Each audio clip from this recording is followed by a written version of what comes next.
take a certain type of motivation. Not to say I hope I make it, but to know I'll make it. See a way out. Welcome to another episode of I Am the Change podcast, brought to you by Dreams to Reality Incorporated. I am your host, Mychal Davis, alongside Mr. Jason Redmond. Thank you very much. Thank you very much, man. How's everything going in your world? It's going pretty good. How about you? Man, I cannot complain. I'm excited about this. I am excited about this interview because I know the gentleman, but I want the world to meet the man. So I'm gonna be quiet and let you take us right into it because I'm ready to talk to him. Today we are joined with Mr. Dwanson Clark out of Durham, North Carolina, with the Bully Diversion Center, where they teach juveniles between the ages of 8 and 18 leadership and responsibility skills through caring for bullies. Now, I'm a huge dog fan, so I'm really excited about this episode. I'm really excited to find out the inspiration and what led you to this program and teaching kids these skills through caring for these bullies. Yeah, thank y'all, man, for having me on. Like I alluded to earlier, I am Dwanson Clark. Started up the Bully Diversion Center a few years ago. I was coaching when I came back to Durham. I was coaching Little League football, and a good portion of my team and kids that were on the group team itself. So we were the Durham Titans. So from all the age groups, a lot of them lived in my neighborhood. They would come down to my house every day. Coach, can you help me with my bike? Coach, can we play with the dogs? Coach, like, can we do this? Can we do this? So, it was just like, okay, cool. I'm keeping these guys out of trouble. I'm keeping them out of the streets doing crazy things when their parents are at home or gone and they see them come down the street. They know they're going to be all right until they get married. So it was kind of that type of outlet for the youth, man, to keep them from being involved with a lot of different things that go on in this neighborhood. So it was it just happened, man. God put it together, man, gave it to me. So I just had to run with it. Yes, sir. Yes, that's dope, man. That's dope. I like to hear I like the fact that you took your guys from your football team and you kept them together and you kept that nucleus working together. Man, but I just got one question, man. Man, why American bullies, man? Why those dogs? So I got into American bullies when I came home from deployment in 2014. So my wife now wanted a dog, my girlfriend at the time, and she wanted a dog. And I was like, cool, I get you a dog, whatever. Tell me what kind of dog you want. And I ended up finding the dog that she said she wanted, which was an American bully. And it just so happened my cousin was a breeder and he had another friend in Virginia. So we were coming back home to Virginia and ended up getting my first bully. I was like, man, I need my money back. So I started breeding and I was like, wow, I actually like this. You know what I'm saying? Like the whole scientific, biological part of it, I fell in love with it. And just getting into the psyche of a dog and understanding how they operate, man. This breed is so intimidating, but in real life, they real big, gentle giants. You know what I'm saying? People just don't give them a chance to be who they are. You know, just because they look a certain way. So that's kind of how the Bully Diversion Center came about, because it's like a play on words. Bully, I'm talking about the dogs, but I'm also talking about the stereotypical school bully. What they look like, how they are really intimidating, or just picking on other smaller kids or whatever, right? Or whatever. But on the inside, there's something really going on with them, and they really soft and malleable at heart. So it's Gotcha. The gentle giants you were just talking about, yeah. Gotcha. Absolutely. Tell me about the things you have kids doing and caring for these bullies and learning the leadership skills that you're trying to, give these young men. So basically, when understanding that dogs are pack social animals, they all have a role to play, and they all have respect levels and all of that. So when I speak on teaching and instilling responsibility and love for life and things like that, it's really everything that a pat would teach a puppy. So it's basically like, how do you interact with other people? How do you, you know what I'm saying, live your life without getting beat up every day?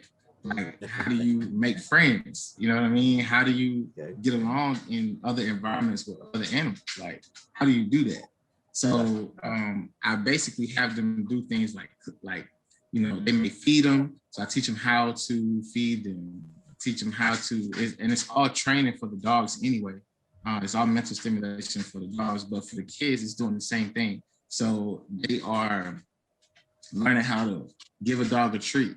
They're learning not to go over the head. They're learning to go underneath. They're learning how to communicate with the dog to get it to do something that they want it to do. So they're having to learn how to be more vocal. And it takes like time and patience and, you know what I'm saying, a lot of laughter because you didn't do it right. Would you listen to you if you said it like that? No, absolutely. Right. So, you know what I'm saying? It's just teaching them how to pretty much advocate for themselves to something that can't speak their same language. Dig it. So I like how you use the dogs to teach them leadership skills and protocol or hierarchy method. I like how that that dog learns where they gotta walk before they gotta walk before they run type scenario. So let me ask you a question. How did you put this together and that type of model using children that basically everybody wants to just throw away and not really deal with? Because this is a stereotypical saying, but I don't believe that there are bad dogs, just like I don't believe that there are bad kids. Mm-hmm. I think that they just are not focused on what they need to be focused on to keep them out of trouble. So that's really what that is. Gotcha. You know, I don't think that there's a dog that I could not train to do something. His behavior. There's not a kid that I don't think I could speak to that I won't, you know, plant something, you know what I'm saying, within them and okay, you know, give them a nugget that, you know what I'm saying, that they'll come back to later in life that just might save life. So that's my real. Absolutely. And I mean, I think this is like so important to be able to give people a different perspective because like you said, a bully is known as like an aggressive animal. You know, you're dealing with juveniles, so they're automatically like, oh, they've been in trouble at a young age. They're a problem, you know what I'm saying? But it's changing the perception of like who they are, the dog and that young man. So I think that's super important. Also, like, if, you know what I'm saying, if it's a young black man, that's like a double smack, you know what I'm saying? And to be able to get people to see past that and to look deeper into the dog and to that young man is just something like we need in this community. So like I definitely commend you on doing this program. But do you have any training? Oh, go ahead. I was gonna say it's crazy you say that because my mother always told me, you know, you're born with two stripes. You black and you're a male. You know what I'm saying? It's just like pit bulls. They only take it one bite, one snap at somebody. They try to put them down. Yeah. So absolutely. Yeah. So do you have any like before owning that first bully, did you have any training, like experience training dogs, or did you kind of learn along the way as well? No, I just learned along the way. So I did have dogs. I had a dog when I was younger for like a couple of nights, but that was it, man. And I always loved animals. I always wanted to be a veterinarian. So I was like, man, I love animals. And I just had a like little Dr. Doolittle vibe. I could talk to any animal. I could, you know, so I could vibe with any animal. Like that's me. And you know, it's just a gift that God gave me, man. And I love it. That's amazing. That's amazing. So man, you're from the you're from a big city, from what I hear, man. Tell me again where you're from. Yeah, huge city. It's a huge town in 252, Tarboro, North Carolina. So is that where you got the love for animals from? Is just because I'm being funny, that's the big city, but that's like a country town. So yeah, super country. Yeah. So did you learn the love of animals down there, just being around them? Actually, no, man. It wasn't until I always I used to watch a lot of Animal Planet. So sneeze. I watched a lot of Animal Planet, man. So I loved animals that way. Gotcha. My mama really wasn't an animal in the house kind of person. You know, she wouldn't do that. But it wasn't until I got our first dog, my first dog, like 7 years ago. No, should be 8 this year. 2012, 2014, something like that. 7 should be 7 this year. So she was the reason why I started changing the way I was talking to her. So I started noticing her body language a little bit more. I started, just paying attention to little things and seeing how she would react to those things. And then I had puppies. I did the same thing with them. And then they had puppies. And then they had puppies. So, so I just kept doing it over and over and over again until I perfected my craft, man. Okay. All right. So that's Bully Diversion Center. The Bully Diversion Center. I know, like as a kid, when I had a dog, it was a disaster. I mean, because like I wasn't responsible. I had I had somebody else, doing the stuff I wasn't doing, because it's a real responsibility. You got to clean up after a dog. You got to feed this dog. The dog walk around hungry, crying or something if you ain't doing or taking care of your responsibility. So this is definitely like the skills kids need coming up. I wish I had this, because I'd have been all over it. I mean, you know what I'm saying? And it might have saved my mother some heartaches. So definitely amazing what you're doing, man. I love it. You definitely have to be patient. Like you have to, with training the dogs, man, you got to stay calm.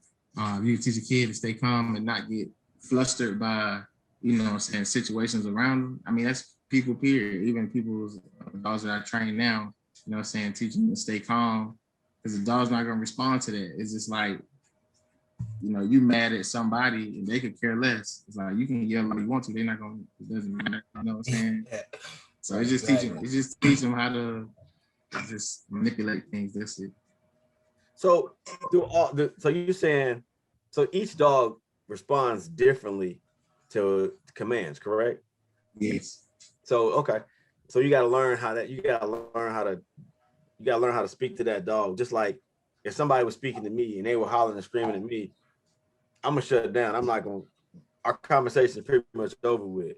Right. Somebody else might hear that hollering and screaming and be able to tune out the volume, but listen to the words. That's interesting. How did you come up with that? Watching other dog trainers, and then applying stuff that they have done. So I watch a couple of different guys handle dogs, and a lot of them do protection training. I'm not a protection dog trainer, but because I think that you have to have the basic fundamentals first. So you wouldn't send a Pee-wee player to the NFL. Like, it just wouldn't make sense. You know what I mean? Yeah. So you have to have the basics first, and a lot of people that have dogs don't have the basics. So my focus is targeting the people who really gotta put themselves as a human being in a leadership position toward a dog. So it's not just them training dogs or whatever, it's you training people at the same time.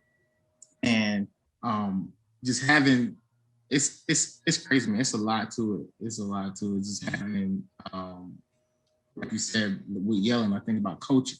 There's some kids you can reach and you can yell and scream at them all day, smack them in the helmet, saying like, hey, come on. They'll be like, all right, coach, my bad. I'm out here doing it. You do it to another kid, he break down, he in tears, he don't want to play no more. You know what I'm saying? So you can't do that. You can't do that to every dog. Do that anymore. No. Yeah, every dog is different, man. So you just gotta learn and watch. And then I've had dogs for the last 6 years, so I've been seeing them and how they react. Even a litter of puppies all respond differently. You know what I'm saying? So you got to learn how to catch, certain things. So it's just really being observant, man, paying attention. Okay. Hey, man, look, I'll be honest with you, man. I am not a dog fan. We had a dog. No, not at all, man. Not at all. Would you like cats? We had a dog with my children. So my aunt, so true story, man. My mom like cats, dog. I can't stand none of them. I don't want any animals. If they don't bring a chicken to the crib, they can't come. So yeah, so we had a dog when my children were young, and the dog died. This is how insensitive I can be. The dog died, and I had to go outside, bag the dog up, take him to the pet store place, and everybody in the house was they were in a somber. They were all sad, and I'm like, it's a dog. What are y'all talking about? Yeah. But hey, man, I'm a different guy, I guess. But hey, man, I remember the Rottweilers. Hey, man, I had 2 Rottweilers when I was younger, and I lived in a mostly white neighborhood. So when they saw us out there playing with the dogs. They said we had to get rid of the dogs because they didn't want them in the neighborhood, right? And we kept them in a kennel outside in the backyard. I woke up the next day. They had set the dogs on fire in the middle of the street. Like set the dogs on fire in the middle of the street. Like crazy. Wow. You know what I'm saying? It was you really like Rottweilers. Yeah, they really didn't like Rottweilers, you know what I'm saying? So they really didn't like them, But to me, the funniest thing about it is I think that when you take something like when you take an animal that is solely responsible on your leadership and your direction, it changes the mindset of the individual, because now you got to realize it's no longer about me. It's about our relationship. And in our relationship, if I can help you be better, because essentially the person that is responsible for the dog is helping that dog become the best dog that he can be. The dog, though, is bringing something out of the individual, making that individual be the best leader that they can be. And I think that the population that you're working with, Dwanson, needs to be able to put that into practice. And by using the dogs, teaching them how to train them, man, that's beautiful. That's beautiful. Absolutely. Because I mean, even kids becoming a father, like taking care of a dog, believe it or not, is some of the things that are similar to, being a father, and taking responsibility for another life, whether it be an animal or a person. It's a huge responsibility. So, you're teaching, especially in the Black community, fathers sticking around and taking responsibility is an issue that we need to tackle. So this is already building up that mindset, so that you taking care of a future problem. That's amazing. You taking care of a future problem. You know what I'm saying? I wholeheartedly believe that the kids are our future. Literally, I wholeheartedly believe that. So if we can start now. I'm about to get smacked for this one, but I cannot remember who said it. But I just read it. It's easier to heal a kid than a broken man. I've heard that saying before. Absolutely. That's nice. I'm drawing a blank right now, man. But that's like one of the realest things I think I've ever seen, bro. It's like, it's way easier to mold a kid than to change a grown man. Absolutely. And that's kind of like why the Bully Diversion Center is a little bit different from a lot of other programs that are out here that are similar. They are actually dealing with the youth that are already in the system. And my target population is for those that are at risk of going in. So this is more of a preventative intervention type program. Absolutely. That's great, man. That's great. That's amazing. That's great. Yeah. So look, man, I want to be the first one that says thank you for coming on the show. Thank you for all your insight. Hey, look, before we go, you got to give them your contact information, man. If somebody wants to reach out, come get a bully. Yes.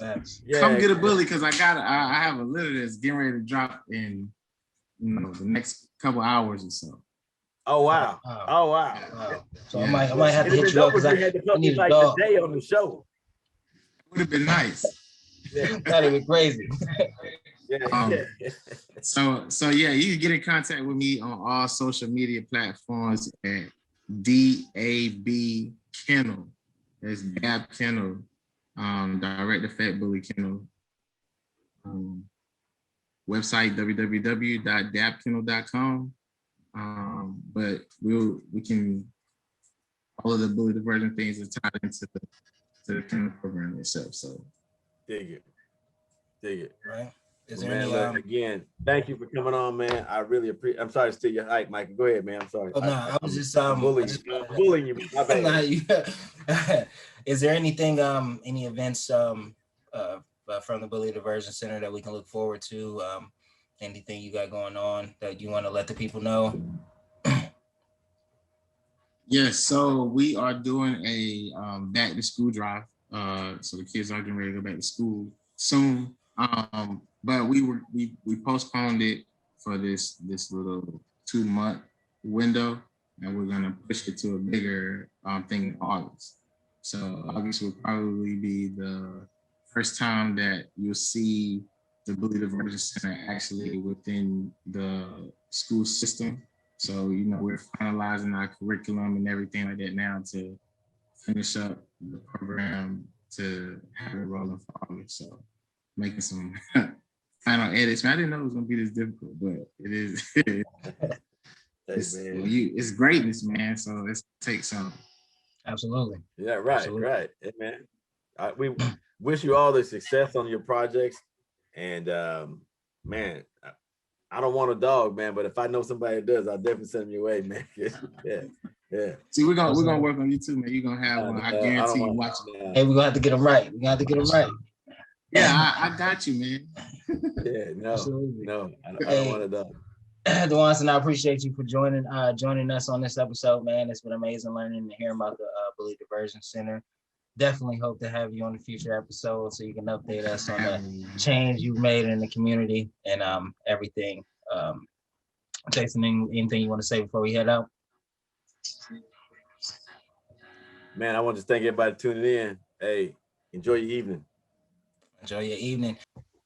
Well, I just want to thank you for joining us on another episode of I Am the Change podcast, brought to you by Dreams to Reality. Hope to see you here same time, same place next week, where we'll be joined by Mr. Fred Jones with the Help the Homeless Project. And remember, we're not trying to be better than anybody, but together we can achieve better for everybody. See you next week. Peace.